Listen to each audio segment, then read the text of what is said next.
Hello students, I am Nagendra Pratap Singh, your geography teacher. जैसा कि मैंने आपको पिछले वीडियो में एग्रीकल्चर के इंट्रोडक्शन और टाइप्स ऑफ फार्मिंग के बारे में मैंने आपको बताया था। तो टाइप्स ऑफ फार्मिंग यानी कृषि के प्रकार 3 बताए थे हमने। Primitive subsistence farming, intensive subsistence farming, commercial farming, जिसमें हमने आपको प्रिमिटिव सबसिस्टेंस फार्मिंग के बारे में बताया था। अब चलते हैं कि जो लोग प्राचीन तरीके से खेती करते हैं तो उतना ही कर पाते हैं जिससे कि उनका गुजर बसर चल सके, लेकिन उनके साथ एक और समस्या होती है कि वो total natural monsoon, natural fertility and suitability of the other environment conditions पे वो डिपेंड करते हैं। इसलिए आप सबको मालूम होगा कि एक ही खेत के प्लाट में जब हम बार बार खेती करते हैं तो उसकी फर्टिलिटी धीरे धीरे धीरे धीरे कम होते जाती है। उसको मेंटेन करने के लिए हमें फर्टिलाइजर्स, केमिकल फर्टिलाइजर्स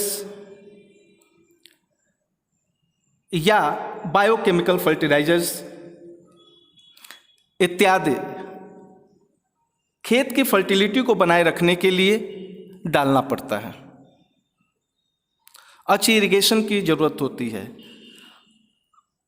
नई टेक्नोलॉजी से प्लाउइंग की ज़रूरत होती है ताकि सब कुछ मिला के ये खेत की फर्टिलिटी को बनाए रखते हैं। ऐसा वे लोग नहीं कर पाते थे। तो जब एक खेत में कुछ दिन खेती करने के बाद जब उसमें की फर्टिलिटी चली जाती थी, उपजाऊपन चला जाता था, तो फिर उस खेत को छोड़ के वह अन्यंत्र जगह दूसरे प्लाट पे खेती करते थे। तो जो दूसरा प्लाट हुआ करता था वहाँ जंगल भी हो सकता है, झाड़ भी हो सकता है, घास भी हो सकता है। आप देखते हैं यदि किसी खेत को परती छोड़ दिया जाता है कुछ दिनों तक तो एकदम बंजर की तरह हो जाता है। फिर उसको खेत के रूप में बनाने के लिए आप जानते होंगे कि जो वहाँ भी झूर वगैरह, घास या छोटे छोटे पौधे जो भी होंगे उनको काटना पड़ता है। सबसे पहले काट के साफ करना पड़ता है, फिर जलाना पड़ता है, अच्छे ढंग से उसको जोतना पड़ता है और फिर उसको खेती के लायक बनाया जाता है। क्योंकि उसमें फर्टिलिटी नेचुरल फर्टिलिटी होती है, क्योंकि उसमें किसी तरह का कोई खेती बाड़ी नहीं हुआ रहता है। इसलिए तो जो इस तरह के प्रिमिटिव सबसिस्टेंस फार्मिंग से जुड़े हुए लोग थे प्राचीन काल में, जब अन्यंत्र जगह जाते थे तो उस तरह से खेतों को काट के, जला के, साफ करके फिर से खेती करते थे। तो उसके लिए झूमिंग शब्द का प्रयोग किया जाता है। झूमिंग, जैसे कि आप यहाँ देख सकते हैं, JHUMMING, jhuming. It is a slash and burn agriculture. इसको क्या कहा जाता है? झूमिंग को स्लैश एंड बर्न एग्रीकल्चर। वही जो भी अनवांटेड प्लांट्स हैं उनको काटिए, जलाइए, अब तब उसमें जाके आप खेती कीजिए। लेकिन ये जो झूमिंग शब्द है ये अलग अलग जगहों के लिए, अलग अलग, यहाँ तक कि देशों के लिए भी, अलग अलग स्टेटों के लिए भी ये अलग अलग नामों से इस तरह की खेती को जाना जाता है। जैसे आसाम, मेघालय, मिजोरम एंड नागालैंड में इस तरह की खेती को झूमिंग नाम से जाना जाता है। मणिपुर में इसी तरह की खेती को पैमलाओ कहा जाता है। छत्तीसगढ़ के बस्तर डिस्ट्रिक्ट में और अंडमान निकोबार में जो इस तरह के प्लॉट पे खेती की जाती है उसको दीपा कहा जाता है। काम वही होता है लेकिन अलग अलग नामों से इसे जाना जाता है। इसके बाद हम चलते हैं, जो सेकेंड टाइप्स ऑफ फार्मिंग है वो है इंटेंसिव सबसिस्टेंस फार्मिंग। इसमें क्या होता है कि आप जानते भी हैं कि ज़मीन कम है और हमारी संख्या दिन प्रतिदिन बढ़ती जा रही है। तो जिस ज़मीन में जो फसल होता था उसके लिए मान लीजिए कि 4 लोग खाने वाले थे, आज 10 लोग हो गए। तो क्या होता है, ज़मीन पे प्रेशर बढ़ता है, लोग अधिक से अधिक, क्योंकि खेत तो सीमित है, वो तो बढ़ नहीं सकता, और उसी में हमारी डिमांड बढ़ गई। पहले यदि 2 कुंटल होता था, आज हमें 3 कुंटल की आवश्यकता है, क्योंकि हमारी संख्या बढ़ गई है। तो उसके लिए हमको प्रोडक्शन बढ़ाना पड़ेगा, और प्रोडक्शन जब बढ़ाना पड़ेगा तो उसके लिए हमको केमिकल्स या बायो केमिकल्स इनपुट्स की आवश्यकता पड़ेगी, इरिगेशन की आवश्यकता पड़ेगी, लेबर इंटेंसिव की पड़ेगी। तो क्या होता है कि ऐसे लैंड पे हाई पॉपुलेशन का प्रेशर रहता है, ठीक। ये वहां खेती की जाती है जहां हाई पॉपुलेशन प्रेशर होता है जमीन पे, संख्या जो पहले कम थी अब वो बढ़ जाता है, खेत वही है, अब हमें प्रोडक्शन बढ़ाने की ज़रूरत है, क्योंकि हमारी डिमांड बढ़ गई, जो आवश्यकताएं हैं हमारी बढ़ गई। उसमें देखिए क्या होता है, दूसरा जो पॉइंट है लेबर इंटेंसिव फार्मिंग। अब उसमें जब उसी खेत में आपको अधिक अनाज उपज कराना है तो आपको अधिक मेहनत की भी ज़रूरत पड़ती है। जो प्रिमिटिव में था उसमें कम मेहनत, लेकिन इसमें आपको अब ज़्यादा मेहनत की ज़रूरत है। High doses of biochemical inputs, जैव रासायनिक खादों का अधिक से अधिक, ज़्यादा से ज़्यादा प्रयोग करना पड़ता है जिससे कि प्रोडक्शन बढ़े।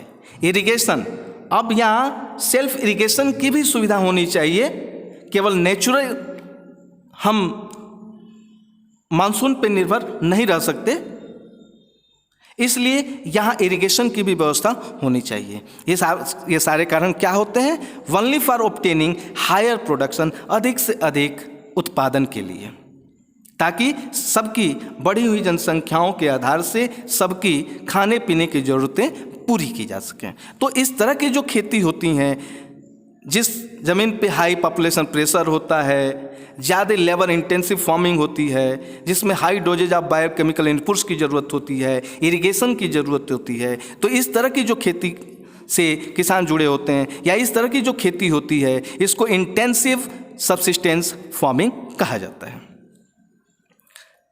अब देखिए जो नेक्स्ट है कमर्शियल फार्मिंग।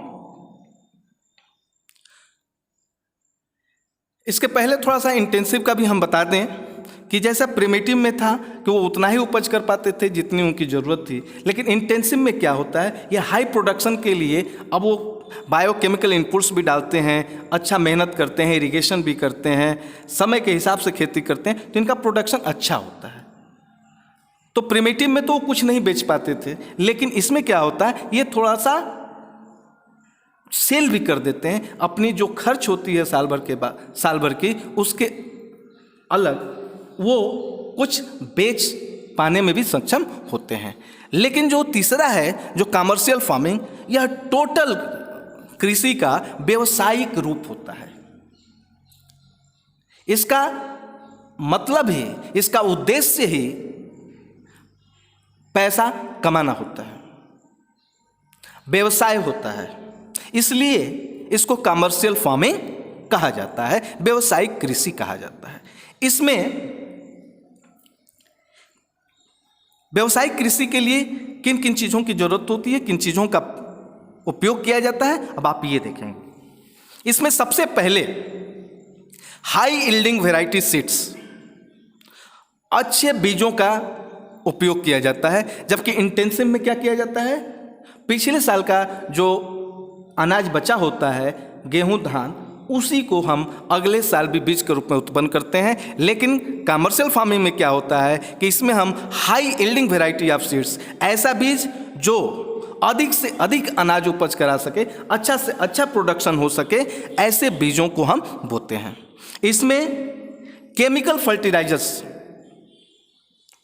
रासायनिक खादों का इस्तेमाल करते हैं, इंसेक्टिसाइड्स, पेस्टिसाइड्स, कीटनाशक दवा का भी इसमें हम यूज करते हैं।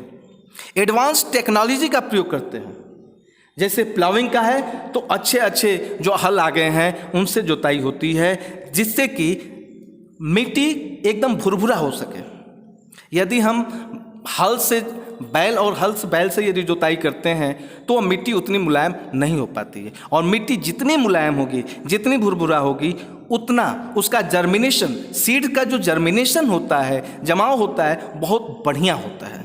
इसलिए प्लाविंग जो है मेन फैक्टर होता है कि जितना अधिक से अधिक हम मिट्टी को बढ़िया बना सकें, तो ये एडवांस टेक्नोलॉजी से ही हो सकता है। इरिगेशन, हम केवल नेचुरल मानसून पे नहीं रह सकते, केवल नहरों के पानी पे हम निर्भर नहीं रह सकते। हमारे लिए हर समय पानी की सुविधा होनी चाहिए। यदि बिजली से हो तो बिजली से, सोलर का हो तो सोलर से, और नहीं डीजल से चलाने वाला इंजन हो तो डीजल से, ताकि जब हमारी ज़रूरत हो उस हिसाब से हम अपनी सिंचाई की व्यवस्था सुचारू रूप से चला सकें। इसका एम होता है, कमर्शियल फार्मिंग का जो एम होता है वो होता है for obtaining higher production. Commercial farming का उद्देश्य होता है अधिक से अधिक उत्पादन and more income and profit, अधिक से अधिक आय और अधिक से अधिक प्रॉफिट। तो इसमें क्या करते हैं लोग कि व्यावसायिक रूप से कृषि करते हैं, और व्यावसायिक रूप से कृषि करने के लिए इन सारी चीज़ों को जो मैंने आपको बताया ज़रूरत होता है। इसमें देखिए कौन कौन सी फसल हैं, अनाज हैं, प्लांटेशन हैं जो कमर्शियल फार्मिंग में आते हैं। जैसे राइस, तो राइस जो है पंजाब हरियाणा के लिए कमर्शियल फार्मिंग है, लेकिन छत्तीसगढ़ के लिए कमर्शियल फार्मिंग नहीं होगा, वहाँ मात्र इंटेंसिव ही होगा, क्योंकि थोड़ा बहुत ही वो बेच पाते हैं। Tea Assam and north Bengal में कमर्शियल फार्मिंग के रूप में किया जाता है। कॉफ़ी कर्नाटका में कमर्शियल फार्मिंग के रूप में किया जाता है। बनाना साउदर्न पार्ट ऑफ इंडिया में इसको कमर्शियल फार्मिंग के तहत खेती की जाती है। बम्बू नॉर्थ ईस्ट, इसको भी कमर्शियल फार्मिंग के रूप में। यानी इन चीज़ों को हम केवल बोते हैं या प्लांटेशन से जुड़े होते हैं केवल इसीलिए ताकि हम अधिक से अधिक प्रोडक्शन कर सकें और अधिक से अधिक हम प्रॉफिट कमा सकें। इसलिए इस तरह की खेती को कमर्शियल फार्मिंग कहा जाता है। इस वीडियो में बस इतना ही। अगले वीडियो में हम नेक्स्ट टॉपिक क्रॉपिंग पैटर्न को लेके आएंगे। तब तक के लिए धन्यवाद।